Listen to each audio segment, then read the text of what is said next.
Good evening students. हम force वाले chapter में आगे बढ़ते हैं क्लास 10 के लिए। मोमेंट ऑफ फोर्स को हम टॉर्क भी बोलते हैं। बहुत इंपॉर्टेंट है, बहुत ध्यान से समझिएगा। अगर किसी बॉडी को हम पिवट कर दें, जो कि हमने आपको बताया था कि मान लीजिए कोई बॉडी है जिसका शेप्ड बॉडी नहीं है। हम हमेशा शेप्ड बॉडी की बात करते हैं, अनशेप्ड बॉडी भी है, और वो अनशेप्ड बॉडी को पिवट हमने यहां से कर रखा है, इस पॉइंट पर। तो ध्यान से समझिए इस बात को। अनशेप्ड बॉडी को हमने यहां से पिवट कर रखा है और फोर्स हम लगा रहे हैं इस डायरेक्शन में।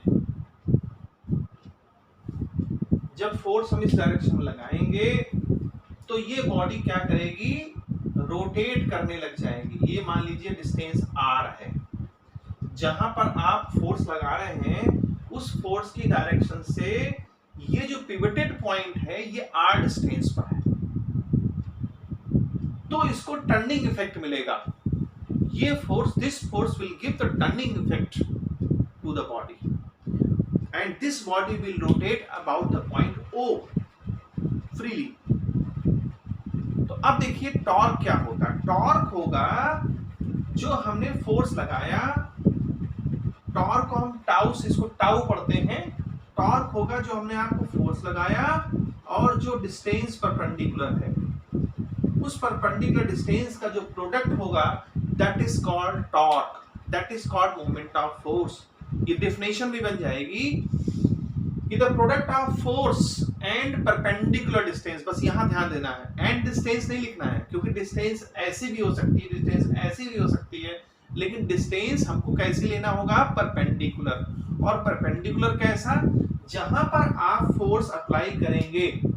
मान लीजिए इस पॉइंट पर आपने फोर्स अप्लाई किया, तो ये फोर्स की डायरेक्शन क्या होगी, ये डायरेक्शन होगी, और इस डायरेक्शन फोर्स की डायरेक्शन से इस पॉइंट से इस फोर्स की डायरेक्शन पर आप 90 डिग्री का जो आप स्ट्रेट लाइन ड्रॉ करेंगे, 90 डिग्री का परपेंडिकुलर, वही डिस्टेंस हमको लेना होगा और वही डिस्टेंस हमारे लिए काम आएगी। इस चीज को हम क्लास 11 में और बारीकी से पढ़ेंगे। फिलहाल अभी हम ये देखें कि the moment of force will be equal to the product of force and perpendicular distance. ये डिस्टेंस परपेंडिकुलर हम लेंगे, हम ऐसे नहीं लेंगे, ना हम ऐसे लेंगे, हम सिर्फ परपेंडिकुलर डिस्टेंस लेंगे। तो ये बात समझ में आ गई होगी आपके। अब इसकी यूनिट हम कैसे बनाएंगे, तो यूनिट बनाना बहुत ही आसान है। फोर्स की यूनिट न्यूटन होती है और आर की यूनिट मीटर होती है। ये एक वेक्टर क्वांटिटी है और वेक्टर क्वांटिटी क्यों है, इसको हम आपको बताना चाहेंगे कि वेक्टर क्वांटिटी क्यों है। देखिए, कभी आपने नट बोल्ट खोला होगा या देखा होगा नट बोल्ट खोलते हुए। पेचकस से स्क्रू होता है, तो पेचकस से जब हम किसी चीज को ऐसे ऐसे ऐसे चलाते हैं, ऐसे, तो पेचकस अंदर को जाता है। हम ऐसे चलाते हैं इस तरह से, तो पेचकस क्या करता है, अंदर को जाता है। उसका पेंच होता है वो अंदर जाता है, यानी टाइट होता है। और जब हम इसको ऐसे ऐसे करते हैं तो ये बाहर को आता है। इसका मतलब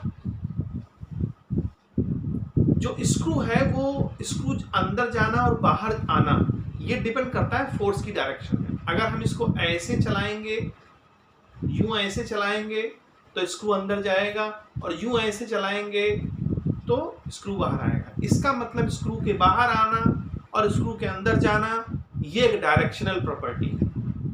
स्क्रू को अंदर जाना और बाहर जाना आना, ये एक डायरेक्शनल प्रॉपर्टी है। यानी फोर्स की डायरेक्शन को बदल देने से हमारा जो टॉर्क है उस टॉर्क की डायरेक्शन बदल जाती है। तो क्योंकि फोर्स की डायरेक्शन को बदलने से टॉर्क की डायरेक्शन बदल जाती है, इसीलिए ये क्या चीज है, ये वेक्टर क्वांटिटी, इसीलिए वेक्टर क्वांटिटी। तो अब ध्यान दें जरा इस पर। ये तो आपको समझ में आ गया होगा वेक्टर क्वांटिटी है। अच्छा, दूसरी चीज, अगर सीजीएस यूनिट में हम उसको लेना चाहेंगे तो सीजीएस में ले सकते हैं डाइन और सेंटीमीटर, तो वो तो एक छोटी सी बात है। अब ध्यान दें, यहाँ पर जो मोमेंट ऑफ फोर्स है वो दो तरह का होता है, एक क्लॉकवाइज होता है और एक एंटी क्लॉकवाइज होता है। तो देखिए, क्लॉकवाइज में हम लोग क्या करते हैं, दो तरह के होते हैं, क्लॉकवाइज मोमेंट और दूसरा होता है एंटी क्लॉकवाइज मूवमेंट।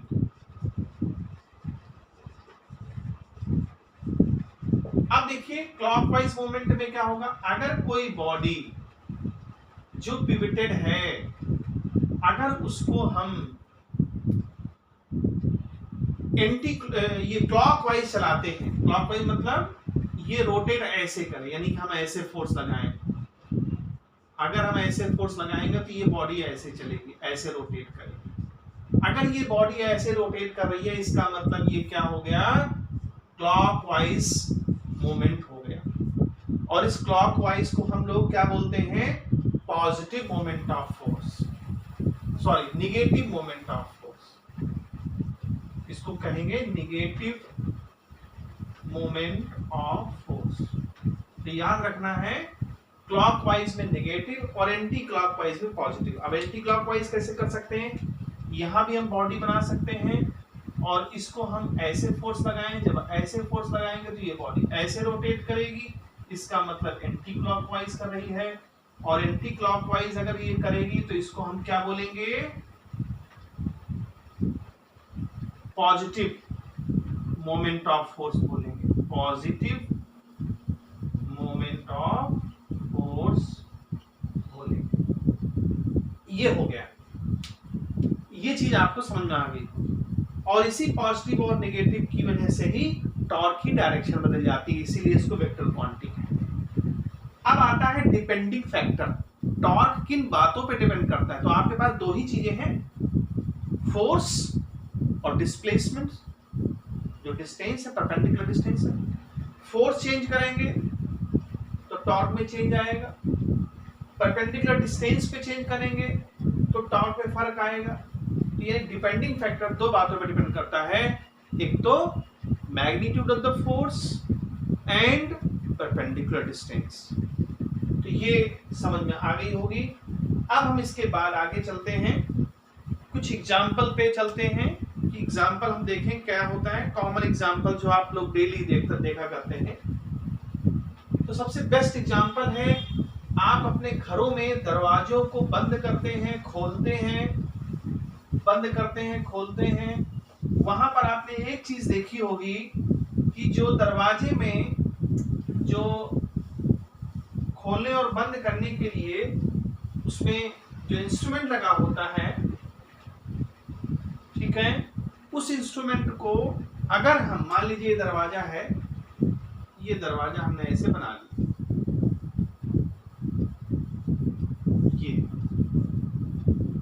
ये दरवाजा हमने ऐसे बना लिया, ठीक है। अब आप इसको ऐसे समझें, इसको ऐसे समझें कि ये हमारा एक दरवाजा है और ये फिक्स है, ये फिक्स है, और इस दरवाजे को हम ऐसे खोल रहे हैं, ऐसे बंद कर रहे हैं। यहां पर हम लगाते हैं हैंडल, यानी कि यहां पर हैंडल लगता है, इस जगह पर, इसको यहां पर समझें कि यहां हैंडल लगता है, और ये उसका हिंग्स लगी होती हैं जहां से फिक्स होता है दरवाजा, ये हैंडल होता है और इसी हैंडल पर ही हम फोर्स लगाते हैं। तो ध्यान दें बच्चों, जब हम, ये फिक्स्ड है हमारा, ये जो जिसको हम पल्ला बोलते हैं हिंदी में, और उसको अगर हम फिक्स रखें और यहां से इसको फ्री जो है, जो खुलता है, जिसका एक पैनल जो खुलता है, यहां पर हम अपना हैंडल लगाते हैं और उस हैंडल से इसको ऐसे खींचते हैं और ऐसे बंद करते हैं, ऐसे खींचते हैं, ऐसे बंद करते हैं। तो अगर इस हैंडल को यहां लगा दें, अगर इस हैंडल को यहां लगा दें तो क्या ये ओपन होगा या नहीं होगा, या क्लोज होगा या नहीं होगा, सवाल ये उठता है। तो आंसर होगा, जरूर होगा। लेकिन हमको ज्यादा फोर्स लगाना पड़ेगा अगर हम ये डिस्टेंस डिक्रीज कर देंगे। ध्यान दें, अभी क्या है कि ये रोटेशनल यहां से पिवटेड है, ये यहां पे हैंडल लगा हुआ है। जब यहां हैंडल लगा हुआ है तो यहां से फोर्स हमने लगाया और ये डिस्टेंस इसको मिल रही है, तो हमको टॉर्क मिल गया। बट नेचुरल, देखिए अगर टॉर्क चाहिए तो हमको क्या करना पड़ेगा, फोर्स हमने लगाया और ये डिस्टेंस हमको मिल रही क्योंकि ये पिवटेड पॉइंट है, इसको आर कह सकते हैं। तो ठीक है, हमको टॉर्क मिल गया, ओके फाइन। अब हमको क्या करना है, हमने इस हैंडल को जहां से हम खोलते हैं और बंद करते हैं उसको और नजदीक कर दिया, यानी आर की वैल्यू को कम कर दिया। अगर आर कम होगा, अब यहीं पर आपको समझना है, अगर आर को हम लेस कर दें तो फोर्स की वैल्यू इंक्रीज हो जाएगी। ये मेन यहां पर हमको बताना है कि अगर आप आर की वैल्यू को लेस कर देंगे तो you have to apply more force to get the torque. Torque लाने के लिए आपको ज्यादा फोर्स लगाना पड़ेगा। तो याद रखें इस बात को, जब भी कोई दो क्वांटिटी मल्टीप्लाई में हो रही हो और एक वैल्यू अगर आप चेंज करेंगे, बढ़ाएंगे घटाएंगे, तो दूसरे को आपको उल्टा करना पड़ेगा। अगर आर लेस करेंगे तो फोर्स इंक्रीज करना पड़ेगा, अगर आर लेस करेंगे तो फोर्स इंक्रीज, तो दरवाजा तो खुलेगा लेकिन आपको ज्यादा से ज्यादा फोर्स लगाना पड़ेगा। इसीलिए हम किनारे पे लगाते हैं, नहीं वरना कोई डॉक्टर ने नहीं कहा कि किनारे लगाइए, आप यहां भी लगा सकते हैं। इसे लगाते हैं ताकि आपको कम से कम फोर्स लगाना पड़े। और जब आप आर बढ़ाते हैं, अभी उसको उल्टा देख लीजिए, आर इंक्रीज करेंगे तो फोर्स को डिक्रीज करना पड़ेगा क्योंकि आपने आर इंक्रीज किया है। तो एक वैल्यू जब आप बढ़ाएंगे दूसरी घटाएंगे। अब इसका टॉर्क पे देखिए, हमारा मतलब है समझाने का कि टॉर्क हमको उतना ही चाहिए। इस दरवाजे को खुलने और बंद होने के लिए टॉर्क उतना ही चाहिए। अगर हम सपोज ये करें कि टॉर्क हमको 8 न्यूटन मीटर चाहिए, ये फिक्स है, टॉर्क फिक्स है कि इतना टॉर्क चाहिए इसको खुलने बंद होने के लिए, चाहे वो छोटा बच्चा लगाए या बड़ा बच्चा लगाए, उतना ही टॉर्क चाहिए उसको, न कम न ज्यादा। अब टॉर्क किसके बराबर होता है, फोर्स और डिस्टेंस के। अगर हमने फोर्स लगाया, सॉरी डिस्टेंस हमने किया 4, अगर ये 4 मीटर की डिस्टेंस पर है, सबसे किनारे पर 4 मीटर डिस्टेंस है, तो फोर्स आपको 2 न्यूटन लगाना पड़ेगा, तभी आपको 8 न्यूटन का टॉर्क मिलेगा। ये तो हो गया एक एग्जांपल। अब अगर हमारे पास ऑप्शन है, अगर हमने डिस्टेंस को कर दिया 2 मीटर, यानी कि इसको नजदीक कर दिया, तो डिस्टेंस क्या हो जाएगी 2 मीटर।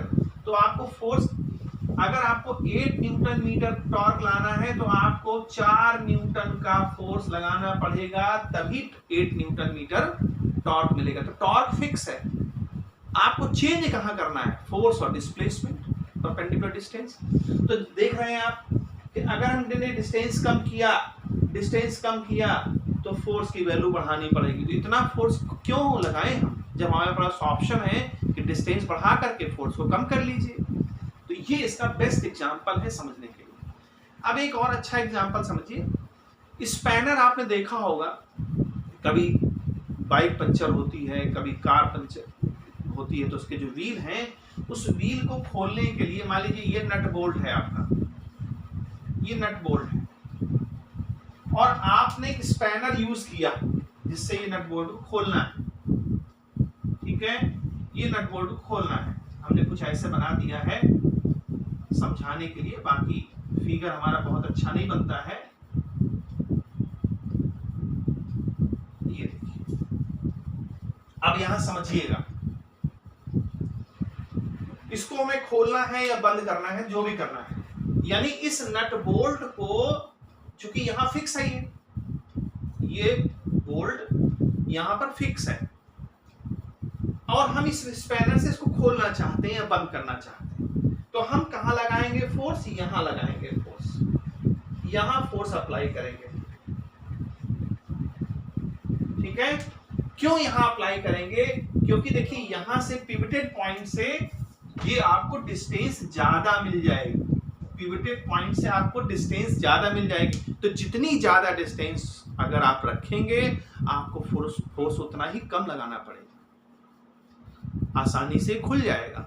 वरना इतना बड़ा सा स्पैनर लगाने की जरूरत कहाँ थी, हम छोटा सा स्पैनर ले लेते, क्या जरूरत थी हमको इतना बड़ा आयरन लगाने की, लोहा लगाने की एक्स्ट्रा। क्लियर हो गई बात। तो यहां पर अगर हम इसी फोर्स को यहां लगा दें, अगर हम इस फोर्स को यहां लगा दें तो क्या लगता है आपको कि क्या ये नट बोल्ट खुलेगा? तो आंसर है खुलेगा, बिल्कुल खुलेगा। लेकिन चूंकि आपने यहां से डिस्टेंस कर दी कम, अगर आर आप कर देंगे कम, तो you have to apply more force to open this nut bolt of the wheel. That is the factor on which torque is based। यही मेन एग्जाम्पल है, यही मेन समझाना है और यही मेन आपको समझना है।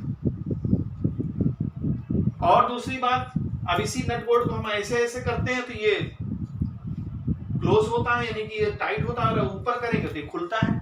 इसका मतलब फोर्स की डायरेक्शन, जो पहले मैंने कहा था कि फोर्स की डायरेक्शन को बदलने से टॉर्क की डायरेक्शन में चेंज आता है, तभी ये वेक्टर क्वांटिटी है।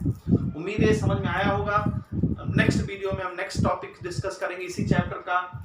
अगर कोई प्रॉब्लम है तो आप पूछ लें, वैसे तो नहीं पूछेंगे आप, लेकिन तब भी मैं कहूँगा पूछ लें जरूर। Okay, goodbye students.